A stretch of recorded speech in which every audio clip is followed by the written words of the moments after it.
There he I is. Back. think, He's back with us. yeah, can you hear me now? Sorry. Yes, Yeah. bro. I think Lindelof, we're being a bit harsh to blame him for today. Being a bit harsh. Rashford, I think he did well in some final third moments. It's just that pass he tried to give Bruno, he should have just taken the shot. But I feel like the fans and social media have got to Rashford's head in terms of you don't cross enough, you don't pass enough.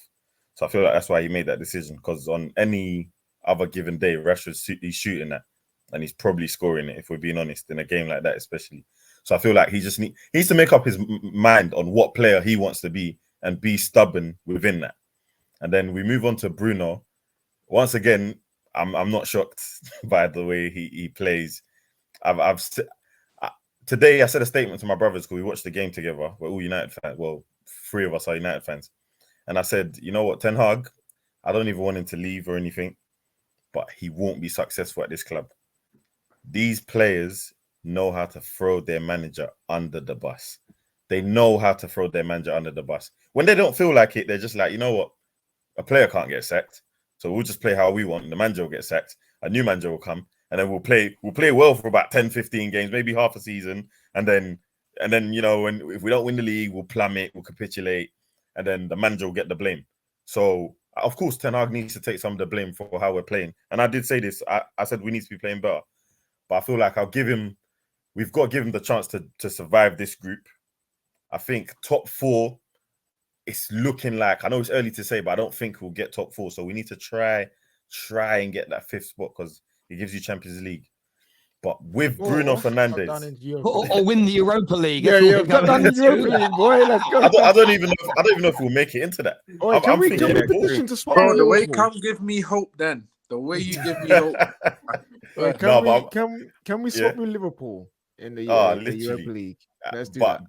Bruno, I've just got to say, like, he's the main reason we won't be successful, man. Because, cool, I understand why people think he's good. But you look at Spurs, without Kane is one of the best players to touch the Premier League. But without Kane, they've kind of moved on from relying on one man and said, we're going to try and play a team game. You look at West Ham with Declan Rice. Declan Rice is an amazing defensive midfielder. He's gone to Arsenal, a better team. But West Ham are now playing with Ward-Prowse, Alvarez. They're trying to play some football without Declan Rice being at the centre of things. And I feel like Man United, we need to try and look at that without Bruno. I'm not saying get him out, but we need to try some games with somebody else playing in the midfield. We need to try it. Do you know what? You could be right. I mean, the interesting thing is I've seen a few people say, look at the impact Maddison's had at Spurs. Yeah. Bruno don't do that for us. Well, Bruno did for his first 2.5 years, and he ain't that guy anymore. And I do get where you're coming from. And maybe, just maybe, he, like every other signing that we have made, has rotted at this club over time. And some people didn't like him from day one, and I get that. And me and Lee Gunner had a good chat earlier about what could Kai Havertz ever do for you to change your mind about him. And he basically said, no matter what he does, wins, scores, I'll never think he's a good player. Some people feel like that about Bruno. Does that make sense? Some people view football through a lens of, if you don't have a touch like this and don't look like this on the eye, I'll never rate you. And I get that and I respect it. But you could be onto something here. I know he's a captain, but maybe there are players like him, like Rashford, that maybe if we did sell, maybe if we did sacrifice, you may not be buying someone who is out and out better individually, but as a team, listen, I think it's something we have to explore and think about and look at. I definitely, one thing I disagree with you on is Lindelof. One thing I noticed with this system we play, we need strong centre-backs. And Lindelof, for me, he's as weak as Nat's piss. He's not a very strong man. Like, he's probably stronger than all of us. Well, not Neji. Neji's a big geezer. Like, he's probably not stronger than, he's probably stronger than your average. Yeah, he is. He reminds me, he's like a defensive version of Lukaku. Has the size and structure to be strong, but doesn't have it. He's a big friendly giant. Does that make sense? I know he's not a massive man, but some big men are like that. They're really big, but they're actually quite passive people. He ain't aggressive enough. Do you know what I'm saying? We have like Lissandro at least puts himself in. Even when his foot's broke, he's trying. Like, they're too weak at the back, and we need better. But that's, again, our manager wanted Kim Min-jae, our manager wanted Todibo for a reason and didn't get him. That's where I look at the manager and I will defend him slightly. But I hear what you're saying, bruv, on the Bruno stuff. This year says sack Ten Hag. We bring in who then? I think he means in the modern day. I don't think there's any other Sir Alex Ferguson type managers out there. No, there isn't, and that's why we shouldn't be aiming for a manager. We need a coach, and the club needs to be run with a consistent philosophy of football, and we bring in a coach to manage that team. That's how it's done at all the big clubs around the world. The Sir Alex Fergusons of this day and age who run the club from top to bottom are finished. That's been our problem. We keep trying to replicate Fergie's. It's impossible. It's never going to happen. It's not happening anymore. That era is done in football. Why is Bruno on set pieces? Let Mount take them. It's not about who takes them. Eric, we said the same about Ericsson. He was hitting first man. Mount hits first man. Bruno hits first. You know what? We shouldn't even get corners. We should be able to, when it goes out for a corner, take the ball towards the halfway line and we start from there. Because we have a better chance of scoring than flipping a corner or a set piece. Man. Joke. I'm looking to get this is why I have an issue with people turning around and saying individual brilliance. Where's the fucking brilliance? Where's the brilliance in this team? I'm serious. Yeah, how you with Ollie, I told you. You want to talk to me? You want to talk to me about coaching, but yet the players aren't good enough to play the system. So what are they supposed to fucking coach? Like, what are we doing here? Come on, I'm fed up of this, man. There's no cohesion on the football pitch. That the best players that we supposedly have aren't good enough. They're the level we should have from the bench. Let's be honest. I've been saying this. Finally, we get a striker. In fact, Terry, we finally got a striker, by the way. One striker. He's 20 years old. He's not the one we really wanted, but we got a fucking striker who actually did very well today, created his own chance. You're right about Rashford, by the way. He's getting in his own head. He's been listening to people at him. He's being too selfish. Passing that ball's criminal. Absolutely fucking criminal. Naji's bang on about the goalkeeper. I said the same thing. Me and Naji have had these discussions. It's crazy that you would build and be so spread out throughout the team. Why don't you just go and focus on one area of the football pitch and solidify it? You can work on that defense with that defense you had last season, but go and get more goals. Go and get more goals and see if you can get over the line and win games. And where I disagree with you, Terry, is I will blame the manager, because the manager's job is to adapt and work with what you have and find a way to win. And the longer you go on a run with these players at a toxic football club, going on a losing streak, with these prima donnas who believe that they should be in the limelight, winning games of football, maybe they're too good for the club, the worse the morale will get, the worse the mentality will get, and then we'll get the manager sacked. He's actually sacking himself from not getting the best out of the players, I'm afraid. That's the problem. So that you cannot. I'm not defending, mate. I don't know what you heard. I didn't defend the manager on that. I agree with you. He's playing people when they're out of form is 100% on him. 100%. I agree. Not even out of form, Terry. Not even out of form. Asking players to do things they are not capable of doing is madness. It's crazy. You have to find another way to win. Neji, how long have I been saying? Scrap the system. Find a way to win. Get the morale up. Indiana, to be fair, even in his press conference, and then build from that. Most important thing. It's mad. I just think it's crazy. Specific. We haven't got the time to do it. He won't. Well, did anyone listen to Zlatan's interview today?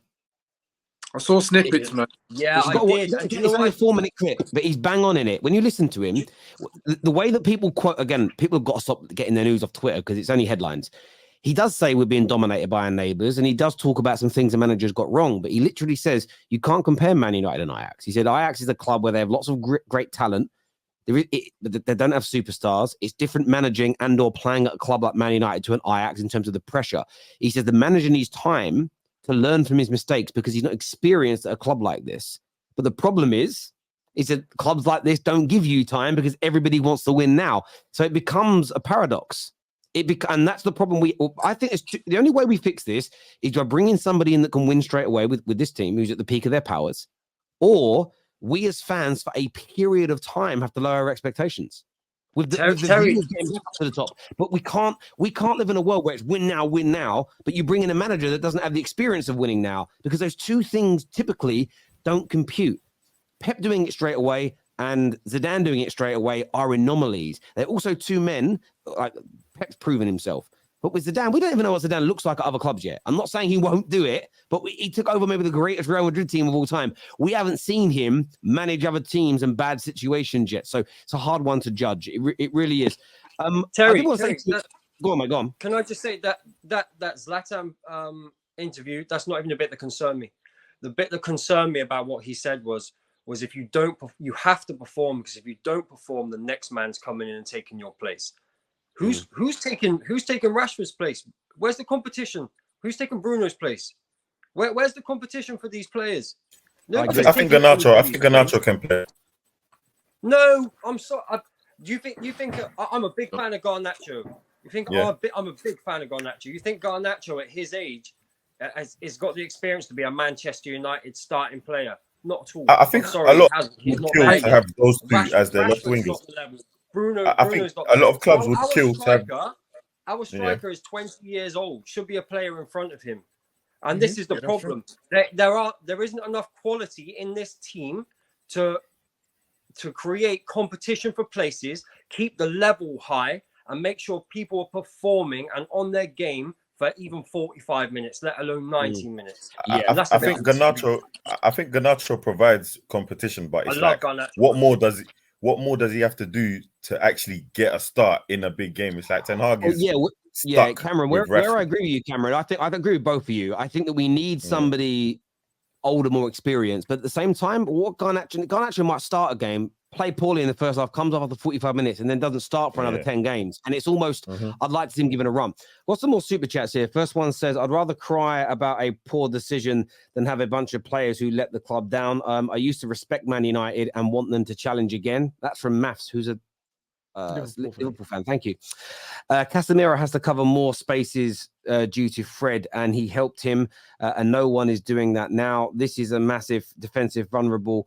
Fix this, and we can keep clean sheets, and then we will start winning more games. I hear you on that. And I'll ask you United fans something about that, because it's something that's been kind of bothering me from the outside. I look at it, and when it comes to Ten Hag, I don't feel like he's playing to. I don't feel like he's hiding some of your players' weaknesses. So, like, Onana's been brought in as a great ball-playing goalkeeper, but the amount of shots he's been exposed to is ridiculous. And we're seeing his confidence has just dwindled as he's arrived. And I've seen it happen before. You've seen it with Virgil van Dijk. When Virgil had the protection in front of him, he looked imperious. And then as Liverpool dwindled and he had players running at him game after game, we see him struggle. And I feel like I'm seeing it with Onana. I'm seeing it with Casemiro, as the super chat mentioned, having him defend large spaces.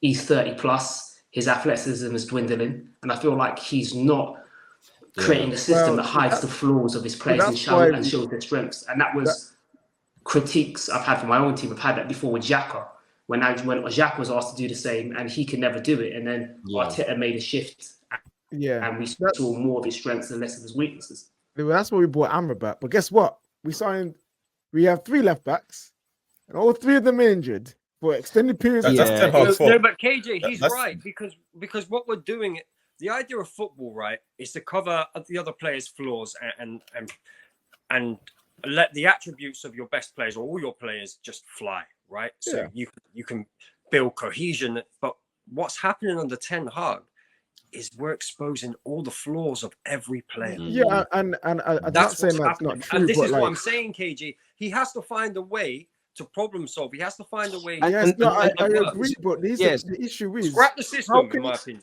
But how can he problem solve with players that can't? But KJ, what you do, KJ, is if you've got to play a centre back in that position, a midfielder in left back, you don't play as open and as expansively and leave those holes that are now going to be left because you don't have the adequate players due to injury and transfers to play the way he wants. And he's opening us up.